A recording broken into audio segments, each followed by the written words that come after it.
SER Podcast.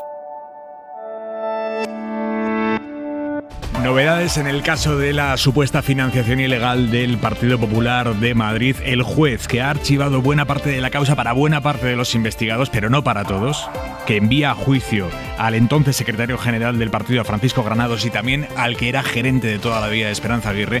El juez confirma en su auto, que seguimos leyendo a esta hora, Miguel Ángel Campos, buenas tardes. Buenas tardes. Confirma que en las elecciones de 2011 el PP de Madrid dijo gastar 3 millones de euros. Bueno, en realidad el gasto fue de 7 millones.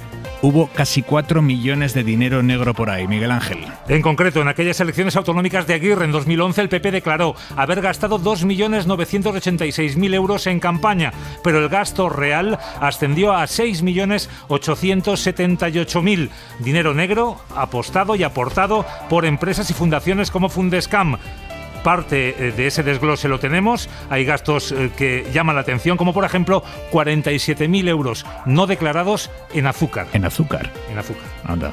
No se declaró ese gasto. Hasta luego, Campos. Adiós. Hoy le han preguntado a Alberto Núñez Feijóo no por el azúcar, no por Esperanza Aguirre, sino por otro antiguo peso pesado del Partido Popular que sí va a ir a juicio. Es Eduardo Zaplana, exministro, expresidente valenciano, para quien la Fiscalía Anticorrupción pide 19 años de cárcel por embolsarse supuestamente comisiones millonarias amañando adjudicaciones públicas. Está Feijóo en la Comunidad Valenciana, le han preguntado por Zaplana y ha contestado así. Pero por respeto, estoy en un clúster de la cerámica y del esmalte. Creo que me debo a intentar mantener el respeto a la cerámica y el esmalte de Castellón y de Valencia. No contesta por Zaplana para mantener el respeto por la cerámica de Castellón.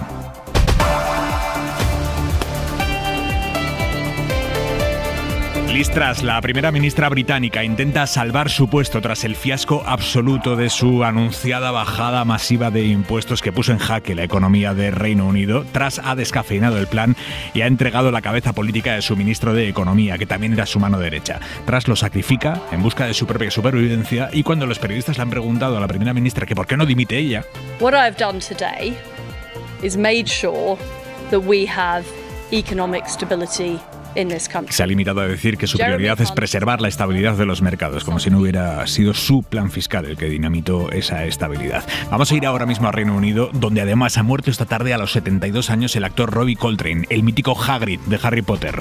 Who are you? Rubius Hagrid, keeper of keys and grounds at Hogwarts. El entrañable guardabosques que se encargó de sacar a Harry Potter de su alacena. Ese será su papel más recordado, aunque también ha participado en otras sagas, como la de James Bond. Pero el actor lo tenía claro, y en el documental de HBO que se lanzó cuando se cumplieron 20 años de la Piedra Filosofal, él mismo ya dijo que lo más importante de participar en la saga de Harry Potter es que los niños que vieron las pelis y que ya son adultos se las van a poner a sus hijos. Yo no estaré en 50 años, pero Hagrid sí estará. El tiempo, Jordi Carbón. Buenas tardes. Mañana sábado el tiempo va a ser prácticamente idéntico al de hoy. Solo esperamos más nubes en el Mediterráneo con ratos de sol. Las nubes más compactas en Galicia, con algunas lluvias en el litoral. También algunos chubascos en Canarias. Y en la mayor parte del país, a primeras horas, como también esta noche, ambiente fresco, frío en el interior. Durante la tarde al sol, ambiente cálido. El domingo veremos más nubes, pero muy poco activas. Y las temperaturas van a subir un poco las mínimas, sin grandes cambios las máximas. La mayor parte de horas el ambiente será muy suave. Esta noche en esta noche de viernes, con los ánimos ya de fin de semana, vamos a colarnos en uno de los controles de alcohol y drogas que monta la Guardia Civil en las carreteras. Hora 25 va a estar dentro de ese control. Vamos a escuchar las excusas muy variopintas que ponen los conductores cuando les pillan. Fuerte, coja aire. Siga. Vale, muy bien, ya. Si ha sido una cerveza, ¿no? No va a haber problema. A las 10 de la noche. Pues no hay problema. Entonces va a poder. Y luego una ración de oreja. ¿Qué ha pasado? Que me parece que un poco más que una cerveza toma. Esta chica que dio positivo y que dice que solo se había tomado una cerveza y una ración de oreja. A partir de las 10 escuchamos las excusas más, pues variopintas que ponen los conductores cuando les hacen soplar. Antes, hora y media, hora 25 Deportes. Gallego, buenas tardes. Buenas tardes, hoy comienza una nueva jornada de Liga a las 9. Abre esta jornada el Rayo Getafe, con el clásico en el horizonte. Courtois sigue sin entrenar con el Real Madrid, tiene difícil llegar al partido. En el Barça la noticia es que Joan Laporta ha refrendado hoy públicamente a Xavi Hernández. Y también son noticias declaraciones del Cholo Simeone sobre Joao Félix. Ha dicho, no juega porque su rendimiento ha bajado y juega otro jugador. porque Joao es igual que Correa, que Cuña o que Morata. Empieza ahora 25.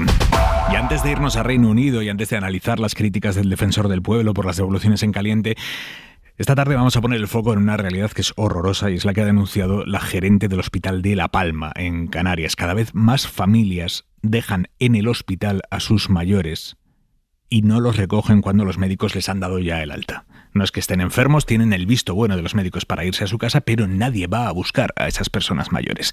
Y algunas llevan más de un año en esa situación allí en el hospital. Canarias, Javi Rodríguez. Primero ingresan en el hospital, luego sus familiares dejan de visitarlas y al poco tiempo ni siquiera responden a las llamadas de las enfermeras. El destino de estas 30 personas mayores es morir solas en una habitación de hospital porque sus familias se deshacen de ellas. La alerta la ha dado Mercedes Coello, que es gerente del Hospital General de La Palma. Hay mucha gente muy mayor, mayores de 80 años, incluso mayores de 90. Empiezan por dejar de visitarlo o dejar de coger el teléfono, o se les llama para informar cómo está el paciente y no cogen el teléfono, o simplemente los dejan aquí y punto. Normalmente los ingresan, están en una planta y bueno, pues aquí se quedan. Son casi 30 personas y más allá de lo triste de la situación, el asunto se ha convertido también en un problema para el pequeño hospital de la isla porque ocupan una planta entera. Desde enero, el hospital se ha visto obligado incluso a suspender algunas operaciones por falta de camas. Neumonía, edemas agudos de pulmón, fracturas de cadera, fracturas óseas, cánceres, vesículas, apéndices. Si no tenemos camas, dejamos de tener el sentido para el que hemos sido creados. Corre un cierto riesgo la sanidad tal y como la conocemos, porque esto no es un hospital de crónico, es un hospital de agudo y además es el único que tiene la isla. La estancia de mayores con alta médica en hospitales canarios se cronifica.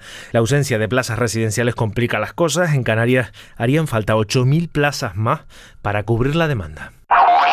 En Reino Unido, la anunciada mayor reforma fiscal de la historia amenaza con costarle el puesto a la primera ministra Liz Truss, recién estrenado puesto. Ella está intentando evitarlo a toda costa, sacrificando incluso a su mano derecha, el ministro de Economía, que llevaba 38 días en su cargo. Hoy se lo ha cargado. Él paga los platos rotos por este plan de bajadas fiscales masivas que puso patas arriba el mercado y la política británica. Y Liz Truss ha confirmado esta tarde que da marcha atrás en varias de las medidas que no había rectificado todavía.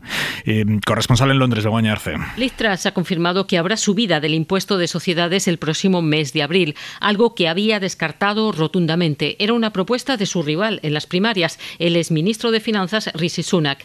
Eso supondrá unos ingresos equivalentes a 20.700 millones de euros. Los economistas creen, sin embargo, que ese aumento es insuficiente para llenar el hueco en las finanzas públicas provocado por los recortes de impuestos que ha anunciado el gobierno sin tener fondos para ello. Truss ha dicho lamentar encarecidamente la marcha de Kwasi Kwarteng, al que ha descrito como un gran amigo con el que comparte la misma visión. Ha confirmado como sucesor a Jeremy Hunt, que ha pasado por varios ministerios, pero ninguno económico. The way we are delivering our mission right now has to change. La manera en que estamos llevando a cabo nuestra misión en estos momentos debe cambiar. Tenemos que actuar ahora para tranquilizar a los mercados sobre nuestra disciplina fiscal, decía la primera ministra en la conferencia de prensa ofrecida esta tarde, que apenas ha durado 9 minutos, en la que solo ha permitido 4 preguntas y todas iban en la misma dirección. ¿Por qué no dimite? Ha sido una intervención penosa. El Partido Conservador debe decidir ahora, pero las apuestas apuntan a que Truss no llega a Navidad. De hecho, un tabloide británico, el Daily Star, tiene un directo de YouTube con una foto de Liz Truss y al lado una lechuga. Quieren comprobar quién va a caducar primero, la primera ministra o la lechuga. Lo pueden ver en cadenaser.com. Los precios en España siguen disparados, pero un poco menos que el mes pasado. La inflación está en un 8,9%, es un punto y medio menos que el dato del mes de agosto. Tiran de los precios hacia abajo la electricidad, que es más barata, los combustibles, los transportes, que también son más baratos, entre otras cosas por las medidas que ha ido aprobando el gobierno. Pero en el reverso negativo, lo que hace que los precios suban, la cesta de la compra. Isabel Villar. Sí, que sube en conjunto un 14%. Este es el dato global, aunque si miramos al detalle, hay subidas más importantes. Las legumbres, por ejemplo, han subido un 18%. También suben las hortalizas, la leche, los quesos, el huevo, la carne. Por poner más ejemplos, la harina ha subido un 39%, la pasta un 29% y también han subido la fruta un 12% y el pescado un 10%. ¿Saben qué ha subido infinitamente menos? La comida rápida. Es muy peligrosa esta dinámica, sustituir alimentos saludables y cada vez más caros por alimentos menos saludables, pero al alcance de más gente. ¿Está pasando eso? Pablo Anzola ha bajado a la calle a comprobarlo. Sí, y hemos lanzado una pregunta. cuánto se ha encarecido tu menú este mediodía. Pues serán como unos 5 céntimos o 10 céntimos. Eso nos decían en la puerta de un restaurante de comida rápida, pero ¿y si hubieses cocinado en casa algo más saludable? Es más caro, un euro más. Y aquí está la clave, todo sube, sí, pero... Que para comer bien cada vez es más caro. Tú quieres comer comida fresca y buena y de verdad y no puedes. Los ultraprocesados se encarecen, pero mucho menos que la carne, la legumbre o las hortalizas. El pescado, por ejemplo, sube un 12%, la confitería casi la mitad. En muchos casos no te lo puedes permitir, y más si eres, por ejemplo, pues un estudiante. En el postre se nota especialmente, la fruta se encarece un 12%, casi el doble. Me gustaría tomar más, pero claro, que el chocolate. No tengo tampoco tanto dinero para tomar más veces. La inflación nos acerca más a un modelo americano. Que, por ejemplo, allí comprarte una manzana o verdura es mucho más complicado. Y puede que la solución... Nosotros somos de Galicia, así allí conseguir productos más frescos es más fácil. Esté en realidad mucho más cerca. El Defensor del Pueblo ha publicado hoy las primeras conclusiones de su investigación sobre qué pasó en la frontera de Marruecos y Melilla el pasado 24 de junio, cuando miles de personas intentaron cruzar a España y al menos 23 murieron, al menos 23.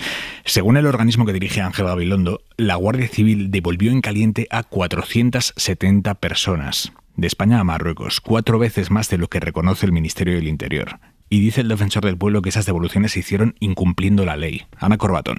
Sí, sin garantías legales nacionales e internacionales, según el Defensor del Pueblo, que recuerda al Ministerio de Marlaska que el Tribunal Constitucional establece que para hacer esas devoluciones en frontera se debe seguir un procedimiento individualizado, con pleno control judicial y cumpliendo las obligaciones internacionales. Si se han cometido ilegalidades, tenemos que depurar responsabilidades.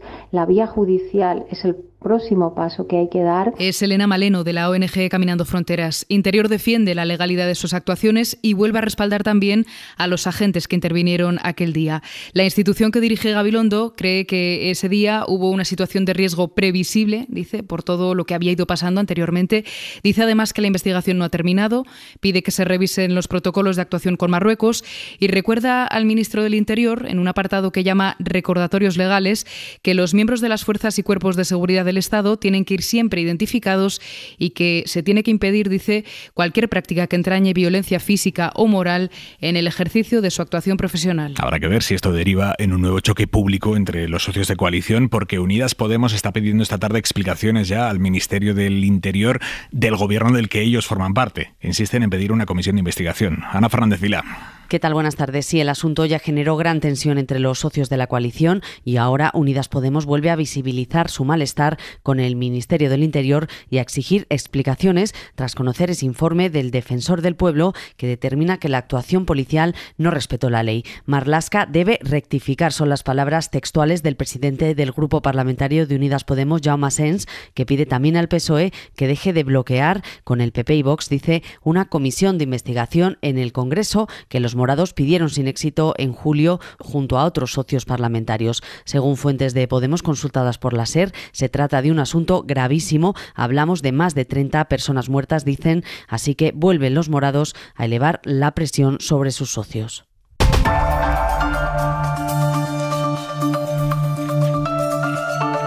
Y el exjuez Salvador Alba trata de frenar in extremis su ingreso en la cárcel. Tenía que entrar en prisión esta misma tarde, pero ha presentado un recurso de última hora para intentar aplazarlo. Está condenado a 6 años y medio de cárcel por maniobrar ilegalmente contra la que era su colega de profesión, Victoria Rosell, que ahora mismo es delegada del Gobierno contra la Violencia de Género. Redacción en Canarias, Santiago Moreno. El abogado del exjuez de la Audiencia de Las Palmas aduce una serie de posibles irregularidades en la tramitación de anteriores recursos al de Salvador Alba que deberían suspender su ingreso en prisión.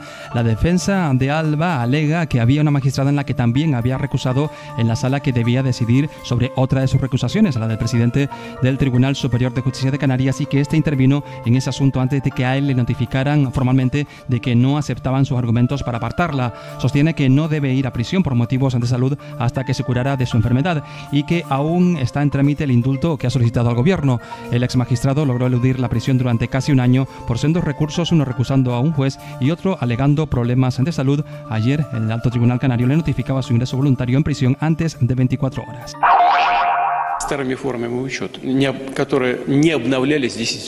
Es Putin esta tarde, en una rueda de prensa, ha anunciado que en 2 semanas tendrá terminada la movilización de reservistas, que el mes pasado desató una oleada de protestas allí en Rusia.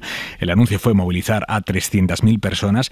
222.000 de ellas, según el presidente ruso, están ya integradas en el ejército, el resto irá incorporándose, pero Putin asegura que de momento no necesita movilizar más gente para combatir en Ucrania. Hay testimonios de mujeres que aseguran que los soldados rusos llevan encima hasta viagras con las que cometen las violaciones. Victoria García, buenas tardes. Hola Aimar, buenas tardes. Lo ha dicho la representante especial de la ONU para la violencia sexual en una entrevista que ha concedido a la agencia de noticias francesa, en la que dicen haber documentado oficialmente más de 100 agresiones a mujeres, niños y a hombres de entre 4 a 80 años solo en los primeros 60 días de la invasión. Pramila Patten, que así se llama la abogada que contrató Guterres, el secretario general de la ONU, como representante de la violencia sexual, en esa entrevista dice que los rusos utilizan la violencia sexual para deshumanizar a las víctimas y como parte de una estrategia militar.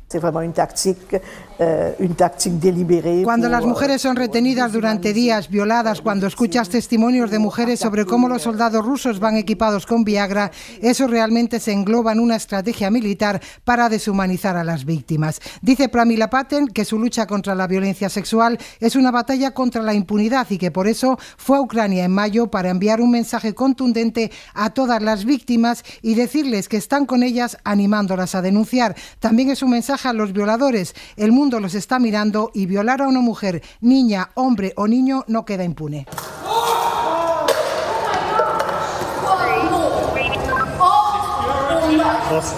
Este es el momento en el que dos activistas contra el cambio climático, han echado sopa de tomate hoy al cuadro de los girasoles de Van Gogh que está expuesto en la National Gallery de Londres. Según el museo, las dos están ya detenidas y lo único que se ha dañado ha sido el marco del cuadro, no el lienzo en sí, que estaba protegido por un cristal. En todo caso, esta pseudoprotesta, por más que se viralice y llegue a todo el mundo, como ha llegado hoy esto, genera práctica unanimidad sobre los efectos negativos que tiene para la propia causa que defiende, que es la lucha contra el cambio climático, el ecologismo. Alejandro Becerra. ¿Qué vale más, el arte o la vida? ¿Vale más que la comida? ¿Vale más que la justicia? Estas son las preguntas que han lanzado sobre la opinión pública estas dos activistas, aunque quizá la pregunta es más hasta qué punto una causa legítima, sobre la que la ciencia lleva advirtiendo tiempo, acaba más en un sentimiento de rechazo colectivo. La pregunta es, ¿vale todo? Alberto Santamaría es profesor de Teoría del Arte de la Universidad de Salamanca. Tiene también un trasfondo peligroso, no peligroso, sino un trasfondo tramposo, ¿no? Porque no es tan sencillo. No es una cuestión de arte o vida, porque el arte también tiene otros elementos detrás. No debemos olvidar que en el fondo es una acción que genera más rechazo que adhesión. Porque el fondo es ese, nadie duda de que la crisis ecosocial está en el centro del debate público. El problema son los medios para protestar por la inacción. Sobre esto reflexiona Juan Bordera, autor de El otoño de la civilización. La clave de todo esto es que aunque la acción puede ser criticable, que desde mi punto de vista lo es, lo que ya no es criticable es la inacción. De aquí 15, 20 años esta acción va a ser entendida, va a ser probablemente hasta dignificada. Lo cierto es que esta acción ha abierto el debate sobre cómo mandar un mensaje claro sobre la crisis climática. Sí, como plantea Bordera, poner el foco en grandes empresas o en los políticos, o buscar una acción llamativa que tenga un impacto más estético que realista. En Suecia, el bloque de derechas que ganó las elecciones el pasado mes ha alcanzado ya un pacto de gobierno en el que también está la ultraderecha. El partido llamado Los Demócratas de Suecia no van a entrar al gobierno, pero forman parte del acuerdo y comprometen su apoyo parlamentario. Esto da a la extrema derecha por primera vez influencia en un gobierno sueco que va a presidir este hombre. Ulf Kristersson, del Partido Moderado junto a democristianos y liberales. La votación para convertirlo en primer ministro será el lunes, Isabel. Y la mayoría en el Parlamento se la garantizará así la ultraderecha, que ha firmado el acuerdo global con los otros tres partidos. Su líder presume de que han conseguido medidas en materia migratoria, como endurecer los criterios para que te den el asilo, las cuotas de refugiados, reducirlas, o endurecer también los requisitos para conseguir la nacionalidad. La primera ministra en funciones, la socialdemócrata Andersson, ha alertado ya de los grandes riesgos que dice afronta el país, los riesgos que suponen la influencia de la extrema derecha en el gobierno. Asegura que se incrementarán las grietas y la división en Suecia. Extrema derecha que sigue copando cuotas de poder, no solo en Suecia, en Italia también. Ayer fue la mano derecha de Meloni, la rusa, el hombre elegido para presidir el Senado, un hombre orgulloso de coleccionar recuerdos de Mussolini. Hoy en la Cámara de Diputados ha salido elegido presidente el diputado de la Liga, Lorenzo Fontana, que es de la confianza absoluta de Matteo Salvini. Meloni y que en este caso se le conoce por sus posiciones profundamente reaccionarias. Matrimonio sia fra una mamma e un papá. Le altre schifezze non le vogliamo neanche sentir nominar. Por ejemplo, contra el matrimonio homosexual, dice el matrimonio según tiene que ser entre un hombre y una mujer. Del resto de porquerías ni oír hablar. Este hombre es el que va a ser el presidente del equivalente al Congreso en Italia. Y de hecho, al inicio de la votación, los diputados de izquierda han desplegado una pancarta con el mensaje "no a un presidente homófobo y pro-Putin", porque Fontana también tiene en la hemeroteca comentarios a favor del presidente ruso. En todo caso, la sesión de hoy ha vuelto a unir a los partidos de derecha después de que los de Berlusconi votaran ayer en contra del candidato de Meloni para presidir el Senado. Con Fontana elegido presidente de la Cámara, el siguiente paso es que el jefe del Estado, Mattarella, llame a consultas a los partidos antes de encargarle formalmente a Meloni la formación del gobierno. Y en Estados Unidos, el estado de Nueva York está muy cerca de aprobar una ley que permitirá el compostaje de cadáveres humanos. Joan Jimeno. Una alternativa al entierro o la cremación, conocida como reducción orgánica natural. Es básicamente utilizar los restos humanos como abono natural de bosques u otros terrenos similares. La ley está ya aprobada en el Senado, también en la Asamblea Estatal, y ahora solo falta la firma, falta el ok de la gobernadora del estado. La Iglesia Católica se posiciona en contra de esta ley porque creen que quita dignidad al difunto. Enfrente, los defensores del proyecto están presionando para que se aceleren los trámites. Nueva York se convertiría así en el 6º estado en permitir esta alternativa. La mirada de Xavi Vidal-Folk. Lo que está ocurriendo en Italia es extraordinario, inquietante, aleccionador. Acaban de elegir a los presidentes de las dos cámaras. Son ultraderechistas lindando con el fascismo. Ignacio La Russa, el del Senado, debe su segundo nombre propio, Benito, al Duce, y colecciona figuras de Mussolini. Lorenzo Fontana en el Congreso es un antiabortista, antihomosexual, admirador de Putin, amigo de los neonazis griegos y alemanes. Pero nadie nos impide seguir considerando como líder moral a la presidenta interina de la Cámara Alta, la senadora vitalicia Liliana Segre, 92 años. Judía, arrestada por los amigos de Mussolini en 1944 y deportada al campo de la muerte de Auschwitz en Alemania, donde sufrió año y medio hasta su liberación. Dijo en el discurso en el que traspasaba los poderes al admirador del Duce: el pueblo ha decidido. Es la esencia de la democracia. ¡Qué lección! Y pidió a todos una sana y leal colaboración institucional. ¡Qué otra gran lección! La democracia es generosa, el antifascismo es generoso. Quizá tengan razón y sea mejor no juzgar a la gente por sus orígenes políticos, sino por lo que dentro de un tiempo habrán hecho. Los oráculos de los nuevos presidentes institucionales ya sabemos lo que hicieron. Asesinaron al padre de Liliana nada más llegado a Auschwitz. A ella la tatuaron con el número de presa 75.190. Solo por ese número, por ese 75190, deberíamos atender su mensaje y juzgar conductas más que lemas, aunque nos rechinen los dientes. Tiene credibilidad. Suscríbete a Hora 25. Todos los episodios y contenidos adicionales en la app de Cadena SER y en nuestros canales de Apple Podcast, Spotify, iVoox, Google Podcast y YouTube. Escúchanos en directo en la SER de lunes a viernes a las 8 de la tarde. Cadena SER. La radio.